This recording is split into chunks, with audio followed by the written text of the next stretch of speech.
Everyone, स्वागत है आप सबका फिर से एक नए वीडियो में। आज हम लोग देखेंगे एसएससी एमटीएस 1 सितंबर 2023 को शिफ्ट 1 में पूछे गए प्रश्नों को। ध्यान से देखिएगा ताकि आपको कॉन्सेप्ट अच्छी तरह से समझ में आ सके। आने वाले जो एमटीएस का एग्जाम है उसमें भी इसी पे आधारित प्रश्न पूछा जा सकता है। तो आइए देखते हैं पहला क्वेश्चन दोस्तों। पहली संख्या तीसरी संख्या से 20% कम है। पहली संख्या दूसरी संख्या तीसरी संख्या इसमें दे रहा है, तो पहली संख्या दूसरी संख्या और ये रहा आपका तीसरी संख्या। ठीक है, तो इस तरह से हम लिख लेंगे 20% कम। दूसरी संख्या और तीसरी संख्या का अनुपात, अब दूसरी संख्या कह रहा है 7 है, मतलब अनुपात में है, और तीसरी संख्या 10 है। हम इसमें एक एक जीरो बढ़ा लेंगे, थोड़ा सा लॉजिक बढ़ाइए, इसमें जीरो बढ़ा लीजिए, काटेंगे तो 7 और 10 का ही तो रेशियो आएगा ना। अब कह रहे हैं 20% पहला कम है, तो 100 से 20% कम करेंगे तो ये आ जाएगा दोस्तों 80 आ जाएगा। ऐसे कर देंगे। अगर मैं 10 किए रहते तो ये कितना आता और कम आता, 8 आ जाता। अब इसको ना हमको क्या करना है, आगे कह रहा है पहली और तीसरी संख्या का औसत।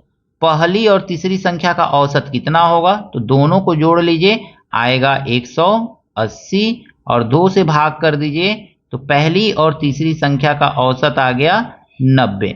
अब आपसे कह रहा है तीसरी संख्या का दूसरी संख्या से कितना प्रतिशत अधिक है, इससे ये कितना अधिक है, तो कितना अधिक दिख रहा है आपको, तो 20 गो अधिक दिख रहा है। किससे अधिक पूछ रहा है, तो दूसरी संख्या से कितना अधिक है, तो लिखिए नीचे 70 और गुणे लिख दीजिए 100। यही तो करेंगे ना, एक जीरो से एक जीरो कैंसिल हो जाएगा, कितना आ गया, तो ये 200/7 आ गया। इसको जब काटेंगे ना तो कितना आएगा, 7 दूनी 14, 4 बचा 40 हो गया, 7 दूनी 14, 6 न बचा, 6 बचा 0, 60 हो गया, 60 बटे 56, 57, 58, 59, 60, 4 बचा और ये नीचे लिख देंगे 7। यानी दोनों संख्याओं का औसत, पहली और तीसरी संख्या का औसत जो है दूसरी संख्या से कितना अधिक है, तो 28 से ही 4/7% अधिक है। ऑप्शन नंबर सी इसका सही है दोस्तों। क्वेश्चन पूछा गया है गीता को 5% की वार्षिक चक्रवृद्धि ब्याज की दर से एक धनराशि पर 3 वर्ष का मिश्रधन रुपया 27,783 प्राप्त हुआ, मूलधन क्या है। हम जानते हैं ना, ध्यान से समझिएगा। यहाँ पे 5% को हम क्या लिख सकते हैं, तो 5% को 1/20 लिख सकते हैं। और जब इसको सॉल्व करेंगे तो कितना आ जाएगा, तो इसको यहाँ पे सॉल्व कीजिए, यानी कि हम अगर मैं इसको कहें कि 1 + 1/20 को सॉल्व करके बताइए तो कितना आएगा, तो ये आ जाएगा 21/20 आ जाएगा। इतना कॉन्सेप्ट को ध्यान में रखिए, क्वेश्चन एकदम आपका आसान हो जाएगा। आपसे क्या पूछा जा रहा है, P पूछा गया है, = क्या दिया हुआ है, तो A दिया हुआ है, और A भागा क्या लिख सकते हैं हम, तो 1 + R/100 लिख सकते हैं, टू द पावर n लिख सकते हैं। यही तो लिख सकते हैं ना। अगर मैं P को हम यहीं पे रखें तो इसके ये ऐसे लिख सकते हैं। अब अगर हम इसको सॉल्व करेंगे दोस्तों तो क्या आएगा, A तो रहेगा 27,783 रहेगा, और इसको मल्टीप्लाई में चेंज कर दें, 1 + R/100, यानी कि R की जगह पे हम क्या रखेंगे, 5 रखेंगे और काटेंगे तो 1/20 मिलेगा। 1/20 मिला, इसको सॉल्व करेंगे तो 21/20 मिलेगा। 21/20 को उल्टा कर दीजिए तो ये हो जाएगा 20/21 लिख सकते हैं ना। अब देखिए कितने वर्ष के लिए, 3 वर्ष के लिए, तो n का वैल्यू 3 है, तो 3 बार इसको लिखिए, 20/21 फिर 20/21। डायरेक्ट इस क्वेश्चन को आप ऐसे लगा सकते हैं। अब अगर मैं इसको देखेंगे ना तो 21 से इसको काट दीजिए, कितनी बार में कटेगा, तो 21 से थोड़े ना टेबल याद रहेगा, तो 7 त्रिके 21, 7 त्रिके 21, 6 बचा, 7 9 63, 4 बचा, 7 छके 42 और 7 9 63, फिर 3 से काट दीजिए, 3 × 3, 3 त्रिके 9, 3 दूनी 6, 3 त्रिके 9, फिर 21 से काटिए, 7 से काटिए, 7 त्रिके कटेगा कितनी बार में, 7 × 7, 6 बचा, 7 8 56, 6 बचा, 7 9 63, फिर 3 से काटिए, 3 छके 18, 3 त्रिके 9, फिर 21 से काटिए, 21 तिहाई 63। अब 3 में क्या कीजिए ना, इसका मल्टीप्लाई सबका करके लिख लीजिए, इसी को तो काटे हैं तो इतना आया है ना। 2 दूनी 4 दूनी 8, 8000 आ जाएगा। 8000 का 3 में मल्टीप्लाई करेंगे दोस्तों कितना आएगा, तो ये आ जाएगा 8 त्रिके 24,000। तो 24,000 जो है उसका क्या था, मूलधन था। इस तरह से इस क्वेश्चन को आप सिंपली कुछ ही सेकेंड्स में लगा लेंगे दोस्तों। तो 24,000 ऑप्शन नंबर डी इसका सही है। यहाँ पे क्वेश्चन दिया गया है, एक ट्रक ड्राइवर 60 किलोमीटर प्रति घंटा की गति से 3 घंटे तक ट्रक चलाता है। मान लीजिए कि यहाँ से चलना शुरू किया, 60 किलोमीटर प्रति घंटा की रफ्तार से यहाँ तक ट्रक चलाया, इस पोजीशन तक ट्रक चलाया, तो इसका चाल कितना था, 60 किलोमीटर प्रति घंटा था। और समय कितना लगा, तो समय 3 घंटा का लगा है। ये दूरी हम मालूम कर सकते हैं ना, 6 3 18, चाल बराबर क्या होता है, समय दूरी बराबर क्या होता है, चाल गुणे समय, तो 180 किलोमीटर। ठीक है, इतना मालूम हो गया हमको। अब कह रहा है आगे चलता, फिर 1 घंटा विश्राम करता है, यह का मतलब आवर होता है, 1 घंटा विश्राम करता है। तो यहाँ पे ना उसने 1 घंटे तक विश्राम किया। फिर यहाँ से चला नहीं है, यहीं पे रुका है, विश्राम कर रहा है। फिर यहाँ से चला, 1 घंटे को आप यहाँ पे ना लिख करके यहाँ पे लिख लीजिए, 1 घंटे तक विश्राम किया। ठीक है, अब फिर यहाँ से चला, यहाँ से कितने के स्पीड से चल रहा है, तो कह रहे फिर 60 के स्पीड से चल रहा है।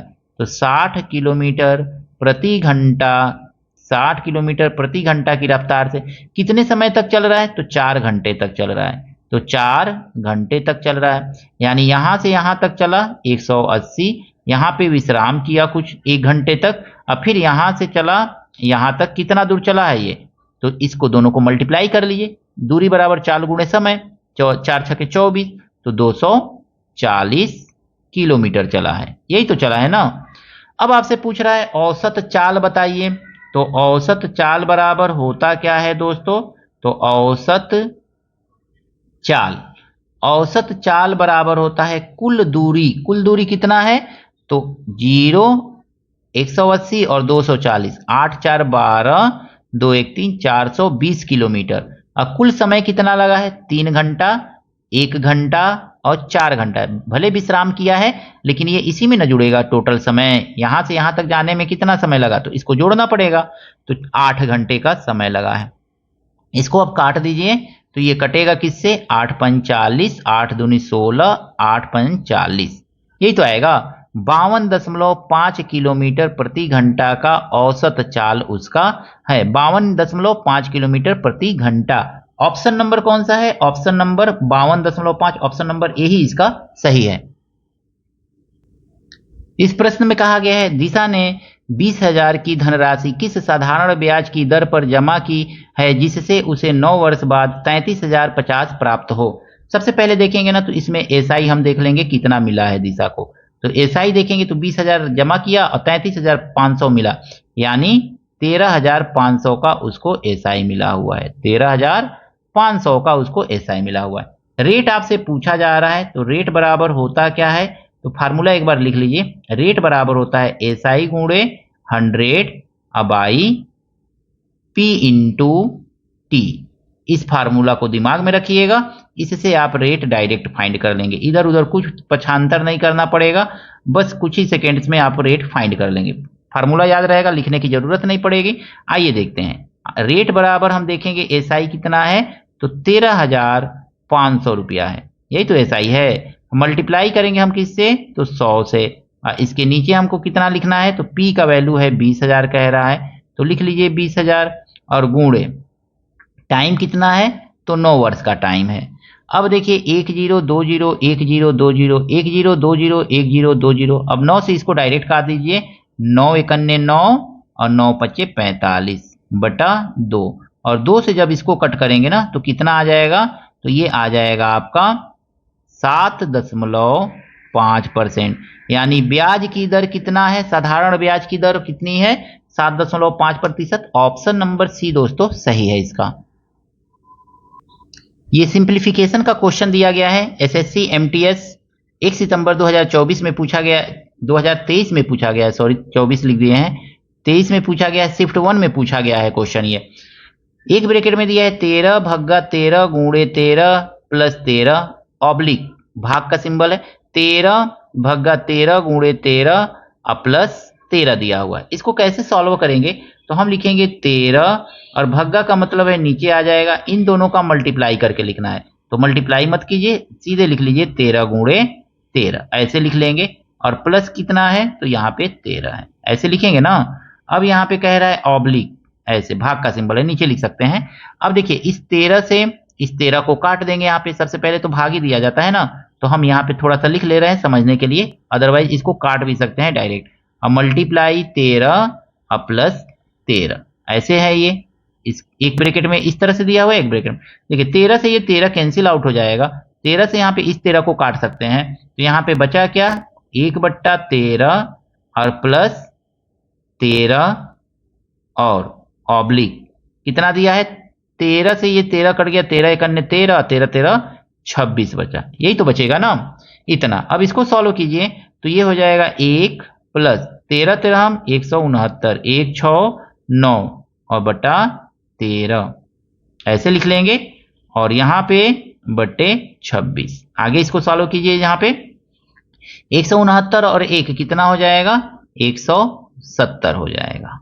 और नीचे क्या लिखेंगे, इस 13 के पास ही तो 26 आएगा, तो 13 गुणे 26, 2 से काट दीजिए, 13 बार में कटेगा, 2 से काट दीजिए, 2 8 16, 2 5 10। अब ये तो कटेगा नहीं, तो क्या आंसर आ जाएगा, 85/13 13 1 6 9 169।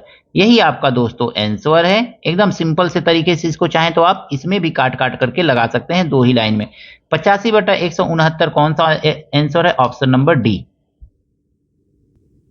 क्वेश्चन में कहा गया किसी वस्तु का क्रय मूल्य 4350 है, वस्तु को 5680 में बेचने पर प्राप्त लाभ है। सबसे पहले हम देखेंगे प्रॉफिट कितने का है। तो देखिए प्रॉफिट 5680 में बेच रहा है, 4350 में खरीदा है, तो प्रॉफिट कितने का हो गया, 0। 8 में से 5 गया 3, और ये 6 में से 3 गया 3, और 5 में से 4 गया, 1330 रुपया का प्रॉफिट हो गया उसको। अब हम यहाँ पे निकालेंगे ना profit percent. Profit percent is equal to होता है प्रॉफिट 1330 रुपया अपन सीपी, यानी कितना है 4350, और गुणे कर देंगे हम 100, यही तो करेंगे ना। अब देखिए इस 1 0 से यहाँ का 1 0 आप काट सकते हैं, 5 से इसको काट सकते हैं, 5 बटे 40, 3 बचा, 5 सत्ते 35, इसको भी 5 से काट सकते हैं, 5 दूनी 10, अब 5 दूनी 10, 0 आ गया इतना। अब इसको देखिए किसी नंबर से कटेगा क्या, 133, तो 133 और 87 शायद किसी नंबर से नहीं कटेगा, क्योंकि 17 पचे 85 और 17 छके 17, 17 नवा 117 से ये नहीं कटेगा, ठीक है। अब ये किसी नंबर से नहीं कटेगा, तो आपको क्या करना है, सीधे सीधे इसको मल्टीप्लाई कर लेना है। तो इसको मल्टीप्लाई कीजिए, 2 0 0, 2 तिहाई 6, 2 तिहाई 6, 2 एक अन्य 2, और बटा 87। अब इसको ना 87 से भाग कहीं दे दीजिए, तो यहीं पे भाग दे दीजिए आप साइड में कहीं, 200 2660 को 87 से भाग दीजिए, कितना आएगा ये, तो 8 3 24, 8 3 24, 3 बार में जाएगा, ठीक है। 7 3 21, 8 3 24, 26 हो जाएगा। माइनस कीजिए तो ये आ जाएगा 5, 0 कैंसिल कैंसिल, इतना हो गया। अब यहाँ पे हम क्या करेंगे, 0 बढ़ा करके ना यहाँ पे 1 0 बढ़ाना पड़ेगा, क्योंकि 87 का तो भाग जाएगा नहीं। 8 चौको 32, 8 45, 8 छके 48, 6 बार में जाएगा, 7 छके 42, लगभग 6 बार में जाएगा। तो इसका आंसर कितना आ जाएगा दोस्तों, 5 बार में जाएगा, 30.5 समथिंग आएगा, उसी को हम 30.6 मान सकते हैं। तो 30.6% का उसको क्या होगा, लाभ होगा। ऑप्शन नंबर डी जो है इसका सही है। यहाँ पे क्वेश्चन में कहा गया है एक कक्षा में 37 विद्यार्थी हैं, कुल विद्यार्थी कितने हैं, तो 37 विद्यार्थी हैं। 37 में से अब कहा जा रहा है ना 22 लड़कियां हैं, तो 22 लड़कियां हो गई, तो लड़के कितने होंगे, तो 5 और 1 15 लड़के होंगे, यही तो होंगे ना, 5 2 7 2 1 3, ये लड़कियां हैं और ये लड़के हैं, ये कुल विद्यार्थी हैं। अब कह रहा है ना 22 लड़के जिनका औसत भार, इन लड़कियों का औसत भार कितना है, तो 46 है। कह रहे पूरी कक्षा का औसत भार कितना है, तो 50 है, इस पूरे का 50 है, ये औसत है, ये स्टूडेंट की संख्या है, ये कुल विद्यार्थी लड़कियां लड़के। अब इसका मल्टीप्लाई कर लीजिए, यहाँ पे देखिए कितना आ रहा है, तो 7 0 5 7 35, 3 5 15 16 17 18, 1850 kg आ रहा है। यहाँ पे इनका मल्टीप्लाई करेंगे तो देखेंगे कितना आएगा, 46 दूनी कितना हो जाएगा, 6 दूनी 12, 4 दूनी 8, 92 हो जाएगा, और 46 दूनी 92 और 9 कितना हो जाएगा, 92 और 9 101 हो जाएगा, इतना केजी आ जाएगा। हम क्या कर सकते हैं, लड़कों का कुल भार याद कर सकते हैं यहाँ पे कि लड़कों का कुल भार कितना है, कुल स्टूडेंट के भार में से लड़कियों के कुल भार को निकाल देंगे तो हमको ये लड़कों का भार निकल जाएगा। तो माइनस कर लीजिए, तो 2 गया 8, फिर 4 में से 1 गया 3, और फिर 8 लिख लेंगे, ये 8, और ये 1 में से 1 गया, इतना आ गया। अब 15 से इसको भाग दे दीजिए, तो 15 से ही तो भाग देंगे, औसत कुल भार में कुल स्टूडेंट की संख्या से भाग दे दीजिए, तो भाग देंगे कितना आ जाएगा, 15 पचे 75, 75 5 3 8, 88 आ जाएगा। फिर 15 पचे 75, 88 आया, 5 8 5 13 आ गया। अब फिर भाग देंगे इसको दशमलव लगा करके, तो 15 बटे 120, और कितना आया था 15 बटे 120, और 120 कर लेंगे तो 10 बचेगा, 15 छक्के 90 और 15 छक्के 90। इस तरह से ये आंसर आएगा। इसको हम क्या लिख सकते हैं, 55.87। लड़कों का औसत भार कितना है दोस्तों, तो 55.87 है। ऑप्शन नंबर बी इसका सही है। आशा करता हूं एसएससी में ये सभी पूछे गए प्रश्न आपको अच्छी तरह से समझ में आए होंगे। मिलते हैं नेक्स्ट वीडियो में नए प्रश्नों के साथ। Thank you, best of luck.